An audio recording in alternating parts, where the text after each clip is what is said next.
Dear students, അപ്പോൾ നമ്മൾ ഈ പാർട്ട് നമ്മൾ ഡിസ്കസ് ചെയ്യാൻ പോകുന്നത് സ്കിൽസ് ഫോർ സെയിൽസ് പേഴ്സൺ, അതായത് യൂണിറ്റ് 13 ആണ്.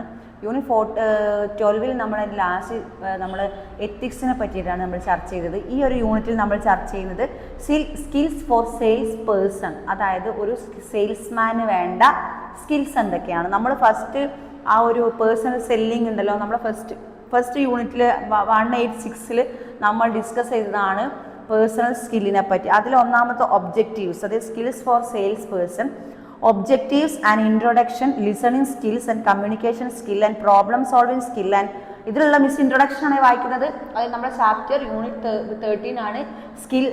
യൂണിറ്റ് 13 ആണ്. സ്കിൽസ് ഫോർ സെയിൽസ് പേഴ്സൺ എന്നാണ് നമ്മൾ സ്കിൽ ഫോർ സെയിൽസ് പേഴ്സൺ, അതായത് ഒരു സെയിൽസ് പേഴ്സണിന് വേണ്ട സ്കില്ലുകളാണ് നമ്മൾ ഇതിൽ ചർച്ച ചെയ്യാൻ പോകുന്നത്. അത് knowledge, strategies, essential skill, sales പേഴ്സണിൻ്റെ ഓർഗനൈസേഷൻ, അങ്ങനെ സെയിൽസ് പേഴ്സണിന് വേണ്ട കാര്യങ്ങൾ. Do not interrupt and give feedback and give knowledge and pay attention എന്നുള്ള കാര്യങ്ങളൊക്കെ നമ്മൾ ഇതിൽ ഇൻട്രൊഡക്ഷൻ ജസ്റ്റ് മിസ് വായിച്ചുതരാം. Then introduction objectives ഉണ്ട്. ഒബ്ജക്റ്റീവ്സിൽ പറയുന്നത് explain various skills required by a successful salesman, analyse the importance of each skill, explain the parameters of effective communication skill, describe problem solving skill, പിന്നെ comprehend interpersonal skill and learn organisational skill and explain customer service skill and importance. ഇത്രയും കാര്യങ്ങളാണ് ഇതിൽ ഒബ്ജക്റ്റീവ്സിൽ പറയുന്നത്. ഇൻട്രൊഡക്ഷനിൽ പറയുന്നത് sales is one of the toughest job in all industry. This is because a salesperson has to over again and yet complete the target they are given. Do this, the salesperson need to know everything about the products they are selling in the company they belongs to. They need to then find a middle way to make up a sale. This is effective in a sales skill. Okay, there are many components. There are many components of sales equation. Okay, if any of the components is missing, a part of sales advantage is lost, and this you will learn. Okay, the sales is one of the toughest job in all industry. This is because of the sales and അതായത് sales is one of the jobs in all industries. നമ്മൾ ഏത് വ്യവസായ മേഖല എടുത്താലും sales എന്ന് പറയുന്നത് importance ആയ ഒരു കാര്യം തന്നെയാണ്, എസെൻഷ്യൽ തിങ് തന്നെയാണ്.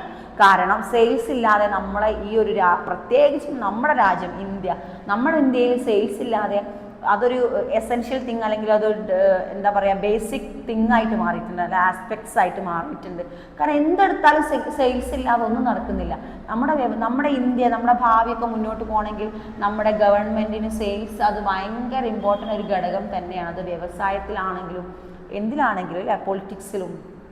പിന്നെ നമ്മൾ കൊടുക്കൽ വാങ്ങലുകൾ, ഡീലിങ്സ്, ട്രേഡ്, അതെല്ലാം നമ്മളെ എന്തിൽ ഉൾപ്പെടുന്നതാണ്, ഈ സെയിൽസിൽ ഉൾപ്പെടുന്നതാണ്. നമ്മുടെ രാജ്യത്ത് കൂടുതലും പ്രോഫിറ്റ് ലഭിക്കുന്നത് ജനങ്ങൾക്ക് ജീവിക്കാൻ ആവശ്യമായ എല്ലാ കാര്യങ്ങളും, ഓരോ കാര്യങ്ങൾ നടന്നു പോകണമല്ലോ. നമ്മളെ ഖജനാവിലേക്ക് പണം വരണമെങ്കിൽ സെയിൽസ് എന്ന ഒരു മേഖല, അതായത് എന്താണ് സെയിൽസ്, വ്യവസായത്തിലാണ് വരില്ലേ, വ്യവസായ മേഖല ഗ്രോത്ത് ആയാൽ മാത്രമേ സാധാരണ ജനങ്ങൾക്കും നമ്മുടെ രാജ്യത്ത് തന്നെ ഗ്രോത്ത് ഉണ്ടാവുള്ളൂ. അതുകൊണ്ട് തന്നെ സെയിൽസ് എന്തുകൊണ്ടും അത്യാവശ്യമായ ഘടകമാണ്. Okay, it is one of the job in all industry. This is because sales person has face to rejection over and over again yet complete the target of they are given. പിന്നെ ഒരു സെയിൽസ്മാന് വേണ്ട ഒരു target, അത് ഇപ്പോൾ പണ്ടേ അറിയാം. ഒരു സെയിൽസ്മാന് പ്രോഫിറ്റോ അല്ലെങ്കിൽ ഇൻകം അല്ലെങ്കിൽ സാലറി ഒക്കെ കൊടുക്കണമെങ്കിൽ ഒരു ടാർഗറ്റ് കംപ്ലീറ്റ് ചെയ്യണം അല്ലേ, ഒരു ടാർഗറ്റ് കൊടുക്കും. ആ ടാർഗറ്റ് കംപ്ലീറ്റ് ചെയ്താൽ എന്താവുള്ളൂ, സെയിൽസ്മാന് എന്താവുള്ളൂ, കംപ്ലീറ്റ് ആക്കിയാൽ മാത്രമേ സാലറി അവരുടെ ക്രെഡിറ്റ് ആയി കൊടുക്കാൻ പറ്റൂ. And to do this the sales person need to know that everything about the products they are selling and the company they belong to. അതായത് കമ്പനി കൊടുത്ത ആ ഒരു പ്രൊഡക്റ്റിനെ പറ്റി ഫുൾ അറിവ്, നോളജ് ആർക്ക് വേണം, സെയിൽസ്മാന് വേണം. ആ നോളജ് ഇല്ലാതെ പോയാൽ അതായത് കസ്റ്റമേഴ്സ് എന്താ ചോദിക്കുക നമുക്കൊന്നും പറയാൻ പറ്റില്ല. കസ്റ്റമേഴ്സിന് പലവിധ ചിലപ്പോൾ ഉടായ്പ ചോദ്യങ്ങൾ ചോദിക്കുന്ന കസ്റ്റമേഴ്സ് ഉണ്ടാവും. ചിലപ്പോൾ നല്ല വൃത്തിയായിട്ട് അതിനെപ്പറ്റി അറിയാൻ, അതായത് എഡ്യൂക്കേഷനൊക്കെ ആയിട്ടുള്ള പ്രൊഫസർമാരും അല്ലെ അവരെ വീട്ടിലൊക്കെ ചെന്നാൽ കറക്റ്റ് അതെന്താണ്, എങ്ങനെയാണ് ശതമാനം, പെർസെൻറ്റേജ്, അതിൻ്റെ വിലയുള്ള പ്രൈസിൻ്റെ പെർസെൻറ്റേജ്, എങ്ങനെയാണ് അതിൻ്റെ ഗ്യാരണ്ടി മുതലായ സകല കാര്യം ചോദിച്ചറിയുന്ന ആളുകളുണ്ട്. അവരോടൊക്കെ പിടിച്ച് നിൽക്കണമെങ്കിൽ എന്ത് വേണം, നോളജ് വേണം. എന്തിനെപ്പറ്റി നോളജ് വേണം? വിൽക്കാൻ പോകുന്ന പ്രൊഡക്റ്റിനെ പറ്റി നമുക്ക് നല്ല നോളജ് ഉണ്ടെങ്കിൽ മാത്രമേ എന്ത് ചെയ്യാൻ പറ്റൂ, ഒരു സെയിൽസ്മാന് എന്ത് ചെയ്യാൻ പറ്റൂ, അദ്ദേഹത്തിന് ആ രംഗത്ത് അല്ലെങ്കിൽ ആ ഒരു ബിസിനസ്സിൽ ആ ഒരു കമ്പനിയിൽ സ്റ്റാഫായി അവിടെ അദ്ദേഹത്തിന് ഇൻകം ഉണ്ടാക്കാൻ പറ്റൂ. The need to understand to middle way of make the sale to find, അതായത് their buyers and there find a middle way to make a sale. Thus effective selling requires knowledge and sales strategy sales skill. ഇതിൽ sales strategy sales സ്കില്ലൊക്കെ ഉണ്ടെങ്കിൽ മാത്രമേ എന്താവൂ, ഒരു business മുന്നോട്ട് പോകും. ഇതിൽ നോളജിനെ പറ്റി പറയാം. എന്ത് knowledge? A sales person is required have through the knowledge about the competitors and their offerings and market and trends. അല്ലേ, നമ്മൾ പറയുന്നതിൽ പോയിന്റ്സ് ഇതാ കൊടുത്തിട്ടുണ്ട്. ഇതിൽ ഓഫറിനെ പറ്റി അറിഞ്ഞിരിക്കണം, മാർക്കറ്റിൽ എന്ത് വിലയാണ് എന്നുള്ളതിനെ കുറിച്ച് അറിഞ്ഞിരിക്കണം, ഓഫറിനെ പറ്റി അറിയണം, പ്രൈസിനെ പറ്റി അറിയണം, അത് ഇതേ ഒരു ചെരുപ്പ് ചപ്പലിനെ പറ്റി, ഒരു ചെരുപ്പിനെ പറ്റിയാണ്, അതേ ചെരുപ്പ് അപ്പുറത്തുണ്ടോ, അപ്പോൾ ആ ചെരുപ്പ് അത് അങ്ങനെയൊക്കെ പറഞ്ഞ് പിടിച്ച് നിൽക്കാൻ പറ്റണം. ഓക്കെ, മത്സര ബുദ്ധി വേണം. എന്തൊക്കെ ഓഫറാണ് അതിലുള്ളത് പറഞ്ഞു കൊടുക്കണം, മാർക്കറ്റിൽ ഇതെങ്ങനെ പിടിച്ച് നിർത്താൻ പറ്റും നോക്കണം, ട്രെൻഡ്സ് അനുസരിച്ച് എന്ത് ചെയ്യണം, സെയിൽ ചെയ്യാൻ പഠിക്കണം. ഓരോ ട്രെൻഡ് അനുസരിച്ച് സെയിൽ ചെയ്യാൻ പഠിക്കണം. It's also about his prospects and without the complete knowledge about these aspects, he would not be able to present his offering and clarifying the customer. Without ആ പറഞ്ഞതിൽ, വിത്തൗട്ട് ഇല്ലെങ്കിൽ, without the knowledge, അദ്ദേഹത്തിന് അതിനെപ്പറ്റി തൻ്റെ പ്രൊഡക്റ്റിനെ പറ്റി knowledge ഇല്ലെങ്കിൽ അദ്ദേഹത്തിന് ആ ഒരു ഫീൽഡിൽ പിടിച്ചു നിൽക്കാൻ പറ്റുന്നില്ല. ദെൻ സ്ട്രാറ്റജി, നമുക്ക് എല്ലാവർക്കും ഒരു സ്ട്രാറ്റജി ഉണ്ടാവും. അത് സെയിൽസ്മാൻ മാത്രമൊന്നുമല്ല, പൊതുവെ ഒരു വ്യക്തിക്ക് അവർക്ക് അവിടെ പേഴ്സണാലിറ്റി വെച്ചൊരു സ്ട്രാറ്റജി ഉണ്ടാവും. അതേപോലെ സെയിൽസ് സ്ട്രാറ്റജി. എന്താണ് sales strategy? This refers to the strategy needed by the sales person to position himself for the sale and it includes customer profiling and account strategy, identifying the strategy because ഒരു salesman എങ്ങനെയൊക്കെ നമുക്ക് deal ചെയ്ത് മുന്നോട്ട് പോവാം, അല്ലെങ്കിൽ കസ്റ്റമേഴ്സിനെ തൃപ്തിപ്പെടുത്തുന്ന രീതിയിൽ തന്നെ നമുക്ക് മുന്നോട്ട് പോവാൻ പറ്റണം. അതാണ് എന്തെന്ന് പറയുന്നത്, നമ്മുടെ സെയിൽസ് സ്ട്രാറ്റജിയിൽ ഉൾപ്പെടുന്നതെന്ന് പറയുന്നത്. ഓക്കെ, നേരത്തെ നമ്മൾ പറഞ്ഞ ഫസ്റ്റ് ചാപ്റ്ററിൽ പറഞ്ഞ പേഴ്സണൽ സെല്ലിംഗ് തന്നെയാണ് എന്തായി വരുന്നത്. ഇത് പേഴ്സണൽ സെല്ലിംഗ് തന്നെയാണ് എന്തായിട്ട് വരുന്നത്, ഇതിൽ കണ്ടിന്യൂസ് ആയിട്ട് നമ്മൾ പറഞ്ഞു പോകുന്നത്. ഓക്കെ, ആ പേഴ്സണൽ സെല്ലിംഗ് എന്ന് പറഞ്ഞ ക്യാരക്ടർ, ഒരു പേഴ്സണൽ സെല്ലിംഗ് നമ്മൾ B2C നമ്മൾ പറഞ്ഞല്ലോ, കസ്റ്റമർ ആൻഡ് ബിസിനസ്, കസ്റ്റമറും ബിസിനസ്സും തമ്മിൽ എന്ത് വേണം, ഒരു ബിസിനസ് ചെയ്യുന്ന ബിസിനസ്മാൻ അല്ലെങ്കിൽ സെയിൽസ്മാനുമായിട്ടൊരു കറക്റ്റ് കമ്മ്യൂണിക്കേഷൻ വേണം. കമ്മ്യൂണിക്കേഷൻ സ്കില്ല് ആർക്ക് വേണം? ഈ സ്കിൽ എന്ന് പറയുന്നത് കമ്മ്യൂണിക്കേഷൻ സ്കില്ലാണ്. കമ്മ്യൂണിക്കേഷൻ സ്കില്ല് മാത്രമല്ല, അത് അവർക്ക് ബോധ്യപ്പെടുത്തി, അതായത് നമ്മുടെ കയ്യിലുള്ള പ്രൊഡക്റ്റിൻ്റെ ക്വാളിറ്റി ബോധ്യപ്പെടുത്തി അവരെ കൊണ്ട് അത് വാങ്ങിപ്പിക്കുന്നതിലൂടെയാണ് ഒരു സെയിൽസ്മാൻ്റെ എന്ത് വരുന്നത്, അദ്ദേഹത്തിൻ്റെ ഒരു എന്താ പറയുക, അദ്ദേഹത്തിൻ്റെ ഒരു റിസൾട്ട്. ഓക്കെ, ആ ഒരു കമ്പനി ഏൽപ്പിച്ച ഉത്തരവാദിത്വം അദ്ദേഹം കറക്റ്റായിട്ട് നിർവഹിച്ചു എന്ന് പറയണമെങ്കിൽ അത് വാങ്ങിയിട്ട് അവരോട് നല്ല രീതിയിൽ ആറ്റിറ്റ്യൂഡും കമ്മ്യൂണിക്കേഷനും ഒക്കെ ഗുഡ് ആവണം. അതാണ് സ്കിൽ എന്ന്. സ്ട്രാറ്റജി, ഓരോ സെയിൽസ്മാനും ഓരോ സ്ട്രാറ്റജി ഉണ്ടാവും. കാരണം അതായത് എല്ലാവരും ഒരേ ക്യാരക്ടർ അല്ലല്ലോ ഉണ്ടാവുക, സെയിൽസ്മാൻമാർക്കൊക്കെ വ്യത്യസ്ത ക്യാരക്ടറായിട്ടുണ്ടാവും. ഈ സ്ട്രാറ്റജി എല്ലാവരും ഒരു സ്ട്രാറ്റജി നല്ലൊരു ഗുഡായിട്ടുള്ള സ്ട്രാറ്റജിയാണ് പിന്തുടരേണ്ടത്. അതായത് പറ്റിക്കരുത്. നമ്മൾ സെയിൽസ് ചെയ്യാൻ എന്ത് പ്രൊഡക്റ്റാണോ തന്നത് അത് നമ്മൾ കൊടുക്കുമ്പോൾ അത് വാങ്ങുന്ന ആൾക്ക് നമ്മൾ എന്ത് ചെയ്യാൻ പാടില്ല, അവരെ പറ്റിക്കാൻ പാടില്ല. അപ്പോൾ ഒരു സ്ട്രാറ്റജി. നോളജ് വേണം. എന്ത് നോളജ് വേണം? അവർക്ക് അവനവൻ്റെ കയ്യിലുള്ള പ്രൊഡക്റ്റിനെ പറ്റി അത്യാവശ്യം നല്ലൊരു നോളജ് വേണം. കാരണം ആ നോളജ് എന്താണ്, മസ്റ്റാണ്. കാരണം അവർ ചോദിക്കുന്ന ചോദ്യങ്ങളിൽ ഉത്തരം പറയാനും എന്താണ് പ്രൊഡക്റ്റിനെ പറ്റി, അതിൻ്റെ ക്വാളിറ്റിയെ പറ്റി, അങ്ങനെ കാര്യങ്ങളെല്ലാം പറഞ്ഞു കൊടുക്കാൻ നോളജ് വേണം. ദെൻ സെയിൽസ് പേഴ്സൺ, ഓരോ സെയിൽസ് പേഴ്സണിനും ക്യാരക്ടർ എന്താവണം, ഗുഡ് ആവണം. അവർ കയറി ചെല്ലുമ്പോൾ അവിടെ നിന്ന് എന്താക്കാൻ പാടില്ല, പ്രശ്നങ്ങളൊന്നും ഉണ്ടാക്കാൻ പാടില്ല. അതായത് പ്രശ്നങ്ങൾ മീൻസ് ഇപ്പം നമ്മൾ കേൾക്കുന്ന സമൂഹത്തിൽ കയറി ചെല്ലുന്ന സെയിൽസ്മാൻമാരോ അല്ലെങ്കിൽ മാലമോഷണം അല്ലെങ്കിൽ പുതപ്പ് വിൽക്കാം, അതൊരു സെയിൽസാണ്.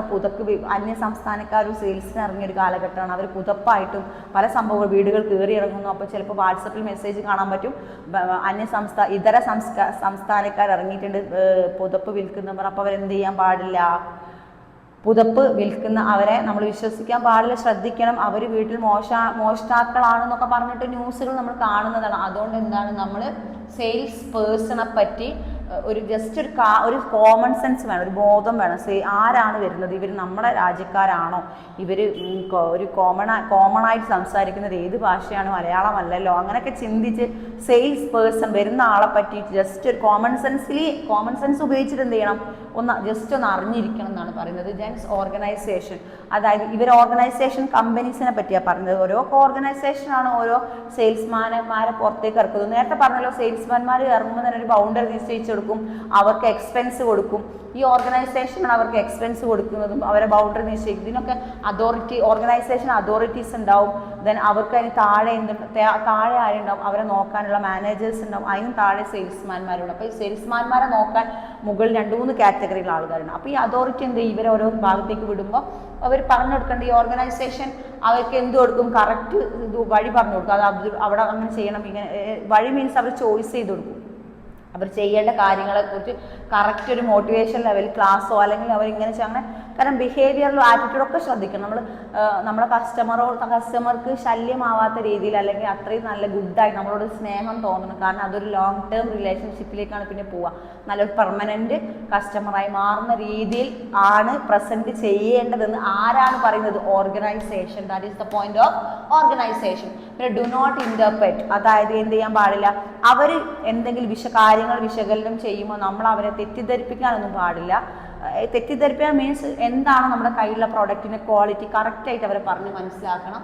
നെക്സ്റ്റ് ഗീവ് ഫീഡ്ബാക്ക് കൊടുക്കണം. ഗീവ് ഫീഡ്ബാക്ക്, അതായത് ഇതിനെന്തെങ്കിലും നഷ്ടം വന്നാൽ, ഇനിയിപ്പോൾ ദോശച്ചട്ടി വാങ്ങി വിറ്റു, അതവർ വാങ്ങി, അതിനുശേഷം അവർ യൂസ് ചെയ്ത് പിന്നെ ദോശ കിട്ടുന്നില്ല. അങ്ങനെ ഫീഡ്ബാക്ക് ചിലപ്പോൾ എന്തായിരിക്കും, ദോശച്ചട്ടി ഞങ്ങൾക്ക് മാറ്റി ഗ്യാരണ്ടി ഉള്ളതാണ്, എന്ത് ചെയ്യും, മാറ്റിക്കൊടുക്കും. അങ്ങനെയുള്ള ഒരു സംഭവമുണ്ട്. അങ്ങനെ ഒരു ഫീഡ്ബാക്ക് മീൻസ് ഫീഡ്ബാക്കിൽ ഗുഡ് ആവാം, ഒരുപക്ഷെ ബാഡ് ആവാം, ഫീഡ്ബാക്ക് എന്തും ആവാം. അത് നമ്മൾ അന്വേഷിച്ച് കണ്ടുപിടിച്ചിരിക്കണം. അല്ലാതെ നമ്മൾ സാധനം സെയിൽ ചെയ്തു, നമ്മളെ പണി കഴിഞ്ഞൊന്നും പോവരുത്. അതിലൊരു ഫീഡ്ബാക്ക് വേണം. കാരണം എവിടെയാണെങ്കിലും അത് ഉപയോഗിച്ചിട്ട് അവർക്കത് നഷ്ടം വന്നോ അല്ലെങ്കിൽ എന്തെങ്കിലും പ്രശ്നങ്ങളായോ എന്നുള്ളതൊരു ഫീഡ്ബാക്ക് നമ്മൾ എടുക്കണം. And give acknowledgement. അപ്പോൾ അങ്ങനെ ആണെങ്കിൽ ആ സ്ഥാപനം എന്തെങ്കിലും നഷ്ടം വന്നിട്ടുള്ളതാണെങ്കിൽ അവരെ കാര്യങ്ങൾ പറഞ്ഞ് മനസ്സിലാക്കി, ഇതിങ്ങനെയാണ്, ഇത് ഗ്യാരണ്ടി ഉള്ള സാധനങ്ങളായിരുന്നു, ഇത് പെട്ടെന്ന് ഇങ്ങനെ ആയതാണെന്ന് പറഞ്ഞ് കറക്റ്റ് അവരോട് കാര്യങ്ങൾ പറഞ്ഞ് മനസ്സിലാക്കി മുന്നോട്ട് കൊണ്ടുപോകേണ്ട ഉത്തരവാദിത്വം ഒരു സെയിൽസ്മാൻ ഉണ്ട്. ദെൻ പേ അറ്റൻഷൻ, അതായത് പിന്നെ ബില്ലിൻ്റെ കാര്യം വളരെ വൃത്തിയായി അല്ലെങ്കിൽ വളരെ ക്ലിയർ ആയി ചെയ്തു കൊടുക്കുന്ന കാര്യമാണ് പേ അറ്റൻഷൻ. അതായത് പേ എന്ന് പറഞ്ഞാൽ പൈസ ബില്ല് ചെയ്യുന്നതിനാണ് പേ അറ്റൻഷൻ എന്ന് പറയുന്നത്.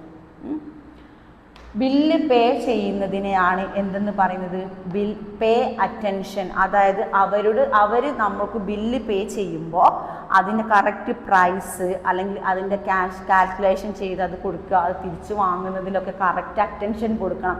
എന്തെങ്കിലും അവിടെയാണ് പ്രശ്നം അധികവും വരും. കാരണം നമ്മൾ പ്രൈസ് എന്തെങ്കിലും വിലയിൽ എന്തെങ്കിലും വ്യത്യാസമോ മാറ്റം വരുമ്പോൾ പെട്ടെന്ന് എന്ത് ചെയ്യും, കസ്റ്റമേഴ്സിന് ദേഷ്യം വരും, അങ്ങനെ പല കംപ്ലൈൻറ്റ് വരും. അപ്പോൾ അതൊക്കെ എന്ത് ചെയ്യണം, ശ്രദ്ധിക്കാനൊരു സെയിൽസ്മാൻ നിർബന്ധിതനാണ്.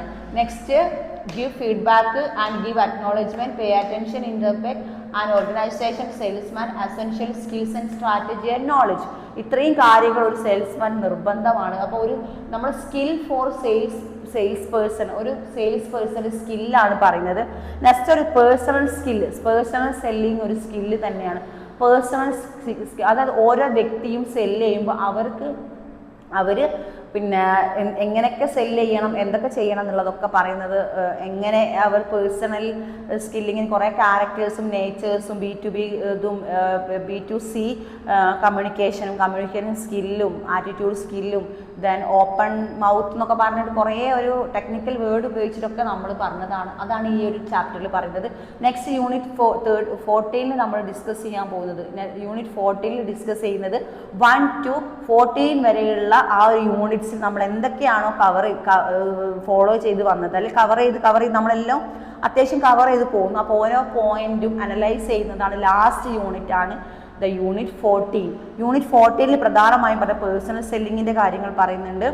ആൻഡ് എത്തിക്സിനെ പറ്റി പറയുന്നുണ്ട്, നമ്മളെ ഓരോ കസ്റ്റമേഴ്സിന് വേണ്ട സ്കില്ലിനെ പറ്റി പറയുന്നുണ്ട്, പർച്ചേസിങ്ങിനെ പറ്റി പറയുന്നുണ്ട്, പിന്നെ then record book, then record ഡോക്യുമെൻറ്റിനെ പറ്റി പറയുന്നുണ്ട്, എല്ലാം കവർ ചെയ്ത്. ദെൻ ബിസിനസ് ഡീലിങ്ങിൽ പാലിക്കേണ്ട ചില മര്യാദകളുണ്ട്, ദെൻ അതോറിറ്റി സെയിൽസ്മാനോട് പറയേണ്ട കാര്യം, ദെൻ അവർക്ക് ടൂർ ഡയറിയെ പറ്റി പറയുന്നുണ്ട്.